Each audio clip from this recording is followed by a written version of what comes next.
নমস্কাৰ বন্ধু বান্ধৱীসকল, মোৰ চেনেলৰ আন এটা ভিডিঅ'লৈ আপোনালোকক স্বাগতম জনাইছোঁ।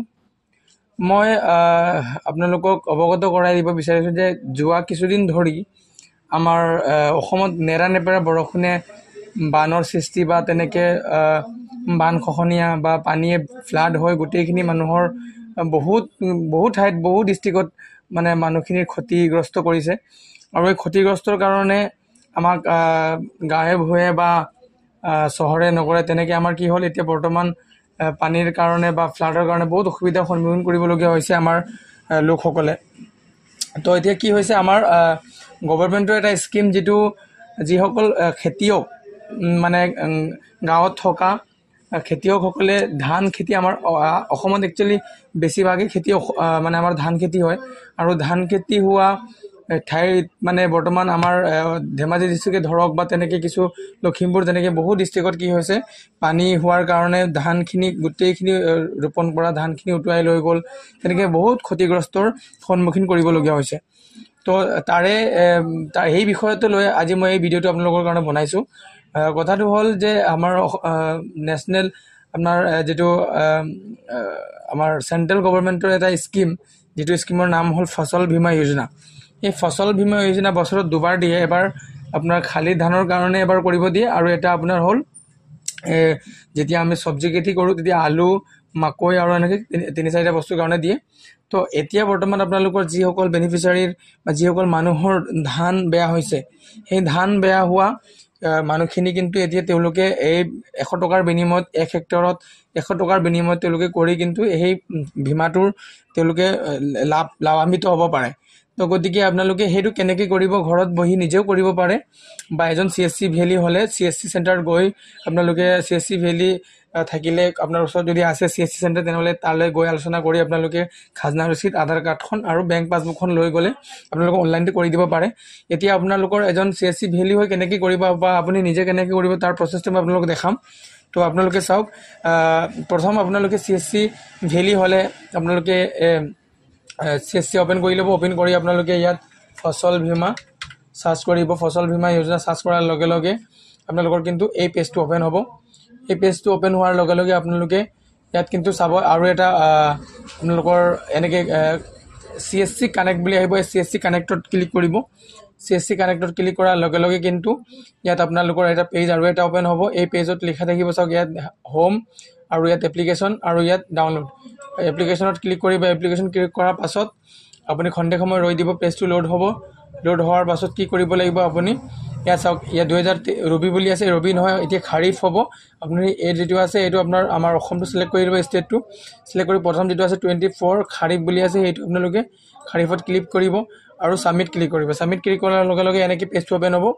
অ'পেন হোৱাৰ পাছত আপুনি প্ৰথম এপ্লিকেশ্যন ফৰ্মখন ক্লিক কৰিব। এপ্লিকেশ্যন ফৰ্ম বুলি ক্লিক কৰাৰ লগে লগে ইয়াত আপুনি IFSC কোড দিব। IFSC কোড দিয়াৰ পাছত আপুনি তললৈ ইয়াতে IFSC কোডটো যেনেকৈ মই দি লৈছোঁ আপোনালোক দেখাই আছোঁ। IFSC কোডটো আপোনালোকে দি ল'ব। IFSC কোড দিয়াৰ পাছত ইয়াত আপোনালোকৰ ষ্টেট, ইয়াত গোটেইখিনি আপোনাৰ আহি যাব। ইয়াত একাউণ্ট নম্বৰ, আৰু ইয়াত একাউণ্ট কনফাৰ্ম কৰি আপোনালোকে কণ্টিনিউ কৰি দিয়াৰ লগে লগে কিন্তু আপোনালোকৰ নেক্সট পেজলৈ যাব। নেক্সট পেজলৈ যোৱাৰ লগে লগে আপোনাৰ কিন্তু আৰু এটা যিটো নেক্সট পেজটো হ'ব, নেক্সট পেজটো আপোনালোকক দেখাই দি আছোঁ। নেক্সট পেজটো আপোনালোকৰ এনেকৈ ধৰণৰ হ'ব। নেক্সট পেজটো হ'ব আপোনাৰ কিন্তু এনেকৈ পেজখন নেক্সট পেজটো এনেকৈ হ'ব। ইয়াত চাওক, আপোনালোকে নাম দিব, গোটেইখিনি ইয়াত যেনে সবিশেষটো আপোনালোকে দি ল'ব। দিয়াৰ পাছত ইয়াত আপোনালোকে চাওক, গোটেইখিনি নাম, এই মোবাইল নম্বৰ দি দিব, এজটো দি দিব, আপোনাৰ ST OBC কাষ্ট দি দিব, ফাৰ্মাৰ কেটেগৰিটো দি দিব।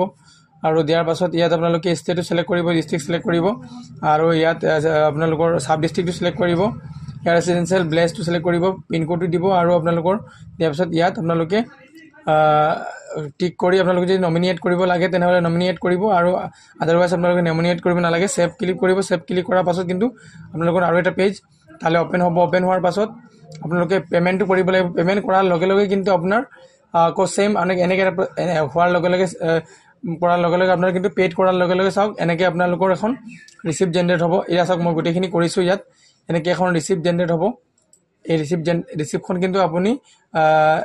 কিন্তু আপোনালোকৰ লগত থ'ব, আৰু থোৱাৰ লগে লগে আপোনালোকে যেতিয়া তেওঁলোকে চৰকাৰে এই আপোনালোকৰ ইয়াত আহি ভেৰিফিকেশ্যন কৰি বা ভেৰিফিকেশ্যনৰ জৰিয়তে তেওঁলোকে যেতিয়া আপোনালোকৰ কিবা হ'ব কমপ্লিট হোৱাৰ পাছত ভেৰিফিকেশ্যন কমপ্লিট হোৱাৰ পাছত আপোনালোকৰ কিন্তু এই প্ৰিমিয়ামখিনি চাওক মই 1 হেক্টৰ 100 টকাৰ বিনিময়ত কৰিছোঁ 1 হেক্টৰ ইয়াত চাওক আৰু ইয়াত 100 টকাৰ বিনিময়ত কৰিছোঁ মই কিমান 67,920 ৰুপিজ ইয়াত তেওঁৰ টোটেল সাব ইনচিয়ৰ্ড হৈ আছে তো আপোনালোকে এনেকৈ কৰি আপোনালোকে কিন্তু কিবা কৰিব পাৰে আপোনালোকৰ এই ফসল বীমা যেটো আছে ফসল বীমাটো কৰিলেও কিন্তু আপোনালোকে তাৰ লাভান্বিত হ'ব পাৰিব আৰু এটা তাৰ পাছত আপোনালোকক আৰু এটা বস্তু মই দেখাই দিব বিচাৰিছো আমাৰ গাঁৱত কিন্তু গাঁওবুঢ়া বা আমাৰ পঞ্চায়ত লেভেলত আমাক এখন ফৰ্ম দিছে এপ্লিকেশন এখন যে যিসকল মানুহৰ বিশেষ ক্ষতিগ্ৰস্ত হৈছে ঘৰ ডুবি গৈছে উটুৱাই নিলে পানীয়ে তেনেকৈ ক্ষেত্ৰত কিন্তু আমাৰ এনেকৈ এখন ফৰ্ম দিছে আপোনালোকক দেখাই আছো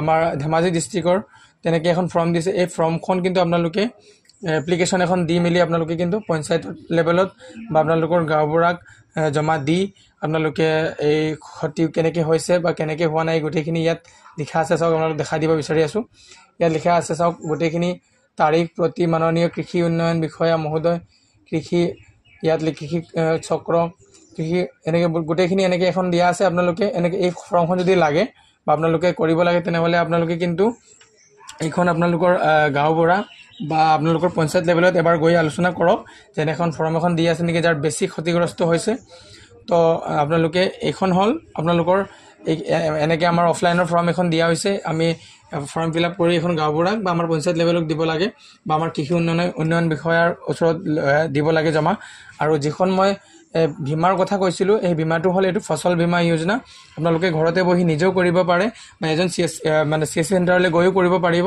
আৰু মই ভাবো আপোনালোকে যদি হসাকে ক্ষতিগ্ৰস্ত হৈছে তেনেহলে আপোনালোকে অতি সোনকালে কৰক কৰাৰ লগে লগে কিন্তু আপোনালোকে যি তাৰ বেনিফিট আছে এই বেনিফিটখিনি পাব বন্ধুসকল মোৰ ভিডিঅ'ত যদি কিবা আপোনালোকে অকমান ভাল জানিব পাইছে বা কিবা এটা পাইছে শিকিব পাইছে তেনেহলে মোৰ চেনেলটো প্লিজ সাবস্ক্ৰাইব কৰি থব আৰু যিসকল বন্ধুসকল মোৰ আগৰ পৰা আছে তেওঁলোকে মোৰ ভিডিঅ' চোৱাত আৰু তেওঁলোকে মোৰ লগত মোৰ লগ দিয়াত মই তেওঁলোকক অতি ধন্যবাদ জ্ঞাপন কৰিব বিচাৰিছো আৰু আজিৰ ভিডিঅ' মই ইমানতে সমাপ্ত কৰিব বিচাৰিছো ধন্যবাদ বন্ধুসকল